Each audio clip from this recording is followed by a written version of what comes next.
వాయువ్య బంగాళాఖాతంలో వాతావరణ పరిస్థితులు వేగంగా మారుతున్నాయి. అక్కడ ఏర్పడిన అల్పపీడనం మరింత బలపడి వాయుగుండంగా మారింది.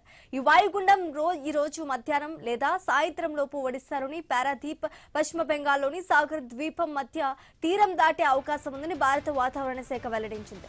దీని ప్రభావం ఉత్తరాంధ్రపై స్పష్టంగా కనిపించనున్న నేపథ్యంలో రాష్ట్ర ప్రభుత్వం అప్రమత్తమైంది. ముఖ్యంగా శ్రీకాకుళం, విజయనగరం, పార్వతీపురం మన్యం, అల్లూరు సీతారామరాజు జిల్లాల అధికారులను అప్రమత్తం చేస్తూ అవసరమైన చర్యలు చేపట్టాలని ఆదేశించింది. వాయుగుండం ప్రభావంతో ఉత్తరాంధ్ర తీరం వెంబడి గంటకు 55 నుంచి 65 కిలోమీటర్ల వేగంతో బలమైన ఈదురుగాలులు వీచే అవకాశం ఉందని తెలిపింది. ఇక ఇదే అంశానికి సంబంధించి పూర్తి డీటెయిల్స్ మా ప్రతినిధి రాజు అందిస్తారు. రాజు, ఏదైతే బంగాళాఖాతంలో వాయువ్య బంగాళాఖాతంలో ఆనుకొని ఉన్నటువంటి దక్షిణ ఒడిశా, పశ్చిమ బెంగాల్ తీర ప్రాంతంలో అయితే అల్పపీడనం వాయుగుండంగా నిన్న మారింది. వాయుగుండం మరింత తీవ్ర వాయుగుండంగా ఈ రోజు మారి సాగర్ ద్వీపం, అదేవిధంగా పారాదీప్ మధ్య అయితే తీరం దాటే అవకాశాలు ఉన్నట్టుగా ఇప్పటికే భారత వాతావరణ శాఖ అధికారులు అయితే ప్రకటించడం జరిగింది. దీని ప్రభావంతో అటు ఒడిశా, పశ్చిమ బెంగాల్ తో పాటు ఆంధ్రప్రదేశ్ లో, ఉత్తరాంధ్రలో కూడా దీని ప్రభావం ఎక్కువగా ఉండే అవకాశాలు అయితే ఉన్నట్టుగా తెలుస్తుంది.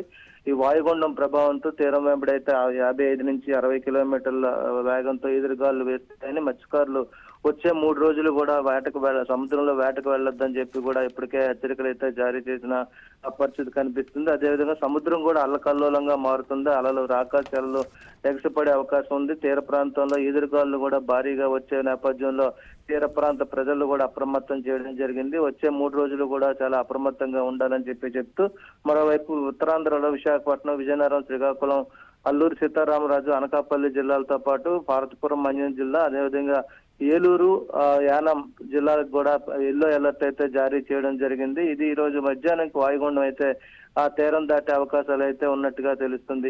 ఈ సమయంలో ఎక్కువగా ఈదురుగాలులతో పాటు అక్కడక్కడ భారీ వర్షాలు కూడా కురిసే అవకాశాలు ఉన్నట్టుగా తెలుస్తుంది. ముఖ్యంగా ఒడిశాలో, అదేవిధంగా పశ్చిమ బెంగాల్ తీర ప్రాంతంలో దీని ప్రభావం ఎక్కువగా ఉండడం వల్ల అక్కడి నుంచి వరదలు వచ్చే అవకాశం కూడా ఉత్తరాంధ్రకు ఉందని చెప్పి కూడా భారత వాతావరణ శాఖ అయితే హెచ్చరికలు జారీ చేస్తున్న పరిస్థితి కనిపిస్తుంది. Sreeja, right, thanks for the update Raju.